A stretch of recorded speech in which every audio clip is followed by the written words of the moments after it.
Good afternoon, Scarborough. I'm currently here in the neighborhood of West Rouge, approximately 1.3 kilometers northeast of Rouge Hill Go. This is the TTC's easternmost fringes. East from here, there's nothing. No Durham Region Transit, no GO buses, no VIA. Just the TTC's 54A bus holding down the edge of the city, alone. For an area this far east, this is as far as the red and white buses go. And for many residents here, this means they live in one of the most underserved corners of Scarborough when it comes to public transit.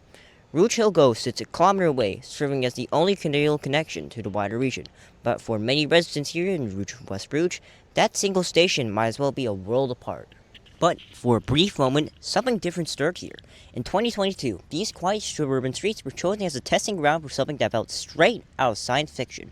A driverless electric shuttle bus looping through West Rouge. No operator, no steering wheel, just sensors, algorithms, and curiosity. It was called the West Rouge Automated Shuttle Trial, and for 4 months, this forgotten edge of the TTC network became one of the most futuristic corners of Toronto.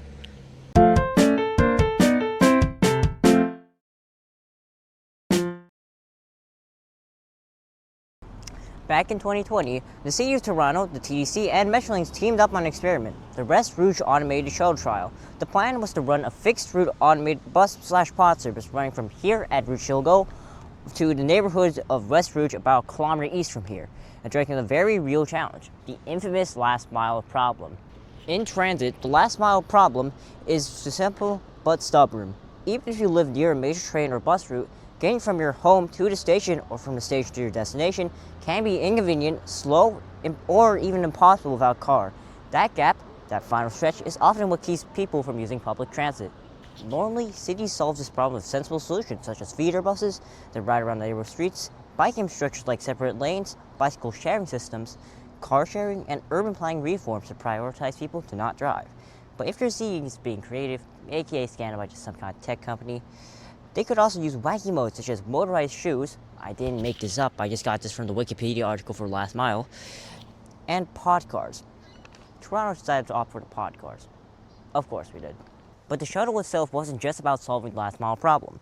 These streets became a real-world testbed for automated technology.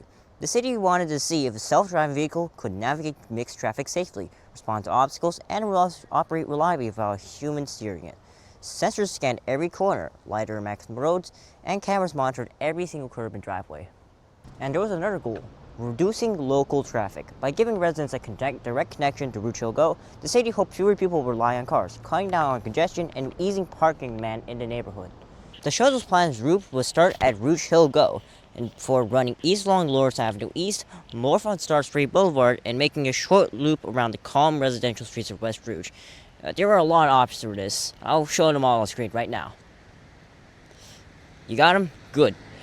It would then return back to Rouge Hill Go via Star Street Boulevard and Lawrence Avenue East. The total route length would have been just under 5 kilometers, short enough for a controlled pilot, but long enough to meaningfully connect residents to regional transit. The West Rouge neighborhood was carefully chosen for several reasons. It sits on the fringes of Toronto, a relatively underserved area in terms of local TTC coverage, but just close enough to a major transit hub, Rouge Hill Go, to make the connection worthwhile. This route avoided school zones and complicated intersections, keeping the testing environment predictable and safe. The streets here are calm and residential, ideal for an automated vehicle to operate without the chaos of downtown traffic. The vehicle that was going to be used for this trial was the Loco Motors Ollie 2.0, a driverless pod bus that promised to quietly roam the streets of West Rouge, ferrying residents from Rouge Hill Go and solving that last mile problem. In reality, it was a small 3D printed box of wheels that carried 8 passengers at a cautious 20 kilometers per hour, and every tech buzzword imaginable: LiDAR, radar, cameras, sensors, and accessibility features for wheelchairs and strollers. Yet, despite the futuristic packaging, it was an expensive, low-capacity novelty that never made it to public service. Between the marketing hype and the limited range and the snail-paced speed, you could argue that the city got scammed. After a 30-day period of mapping and route validation, on-road testing for this brand new vehicle began in October of 2021. The City of Toronto's 2022 case study describes the trial as a closed-course pilot with no passengers, focused purely on assessing the vehicle's performance, safety systems, and ability to integrate with mixed traffic. The Ollie 2.0 crawled along residential streets at a small but steady pace of 10 to 20 kilometers per hour, always under direct supervision of trained safety staff ready to take control at any moment. While the slow speed and constant need for staff wasn't great, the West Rouge automated shuttle trial was at least going safely, until the trial was suddenly cut short in January of 2022. The West Rouge automated shuttle trial ultimately came to an end due to a combination of external and technical setbacks. The most significant blow was the collapse of the local motors, manufacturing of the Ollie 2.0 autonomous shuttle that powered the project.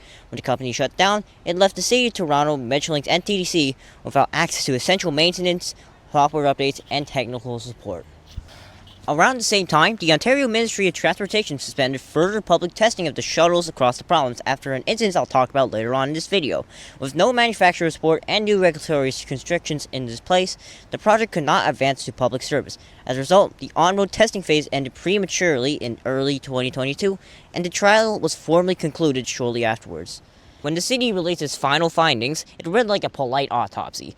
The project showed that an automated shuttle could technically function in Toronto's conditions, but not realistically. With no universal standards for automated vehicles, evaluating every single aspect of its operation proved nearly impossible. The city learned that success depends on matching the route to the vehicle's operation design may remain, since an AV that cannot handle surrounding is doomed from the start. Even the supporting infrastructure posed problems. Each vendor had its own requirements for internet connectivity, vehicle storage, and maintenance, turning the trial into an exercise of managing fragile prototypes rather than running transit. Operational planning, safety oversight, risk management, and emergency protocols demanded as much effort as the technology itself. The city's final takeaway was clear. Automated shuttles were not ready for prime time. Future products would need to be done in controlled testing environments with stricter evaluation stages and far more due diligence before they ever reach public streets. At least Toronto wasn't alone in trying to make driverless shuttles work. East of here in Whitby, another pilot is running, one that will end very differently. The Whitby Autonomous Vehicle Electric Shuttle, also better known as WAVE, launched in 2021 as DRT Route 300. The WAVE was a small electric autonomous shuttle designed to connect residents of Port Whitby to Whitby GO Station. It covered roughly a 6-kilometer loop through low-speed residential streets, running at 20 kilometers an hour and carrying a handful of passengers at a time. It used the same vehicle as the West Rouge trial, the Ollie 2. Unlike Toronto's West Rouge pilot, which remained in a closed test, Whitby shuttle did open its doors in the public in November of 2021, but under extremely controlled conditions. A trained safety attendant was always on board, ready to take control in any sign of trouble. The service was marketed as a glimpse into the future of urban mobility, but in practice, it was more of an experiment than a transit line. Unfortunately, on December 16th of 2021, the WAVE project came to an abrupt and tragic halt. On this day, the shuttle veered off course and collided with a tree, critically injuring the onboard safety attendant. The incident triggered an immediate investigation by the Ontario Ministry of Transportation and led to the suspension of all autonomous vehicle public trials across the province, including Toronto's West Rouge program. With the manufacturer Local Motors going bankrupt around the same time and government regulators halting further testing, the WAVE shuttle met the same fate as the West Rouge trial: premature cancellation. In my opinion, automated pod shuttles is the worst way to solve the last mile problem. They use technology that still needs further development, have low capacity, are very slow, can't handle Canadian winters, offer no flexibility for detours and reach changes, and require human supervision either way. And did I forget? These types of shuttles ignore the root problem of poor planning and dismal transit. West Rouge does not need a micro shuttle with LiDAR for their main form of public transit. They need frequent and consistent ways to get from Rouge Hill GO and maybe further. There are countless smarter, simpler, and cheaper ways to close that last mile gap. First being improving the 54A Lawrence East bus service, coordinating schedules with GO Train service, and making the service more consistent. Investing in better walking and cycling lanes may also help, like bike lanes and pedestrian crossings, which actually do exist on Lawrence, as you can see right there. So, good for them. Encouraging density near Rouge Hill GO would also be a good idea, adding mixed-use housing, making people live closer to transit, and removing the need for last-mile fixes. It's not like we don't have space for it. We have an entire second parking lot that just barely gets used. And if you need closer access to transit due to mobility issues or children, you can create a new community bus route, which I will call the 408 West Rouge. This route would start at Rouge Hill GO and continue east on Lawrence until Star Street Boulevard. From there, it continues on Star Parade Boulevard until turning into Clear Lake Avenue. A turn left on the Bird Silver Gardens, and then left again onto Friendship Avenue before hitting Star Parade Boulevard and going back to Rouge Hill GO. and demand needs it, this route could also be extended west towards the U of T Scarborough campus via the 38A Highland Creek alignment. In conclusion, the West Rouge automated shuttle trial stands as a cautionary tale on how cities can mistake novelty for progress. What began as an ambitious attempt to close the last mile gap ended up revealing the deep flaws of an over-reliance on unproven technology. The Ollie 2 shuttle is not a vision of the future, as a mirror reflecting how easily transplanting can lose focus when dazzled by buzzwords such as autonomous and smart mobility. The lessons are clear. Innovation means nothing without practicality, and real progress in transit comes from reliable service and good planning, not a 3D printed box crawling down a suburban street. If Toronto truly wants to help residents in West Rouge connect to the rest of the city, the solution is simple. Do not wait for a robot bus. Create the 408 West Rouge Community Bus. Thank you for watching.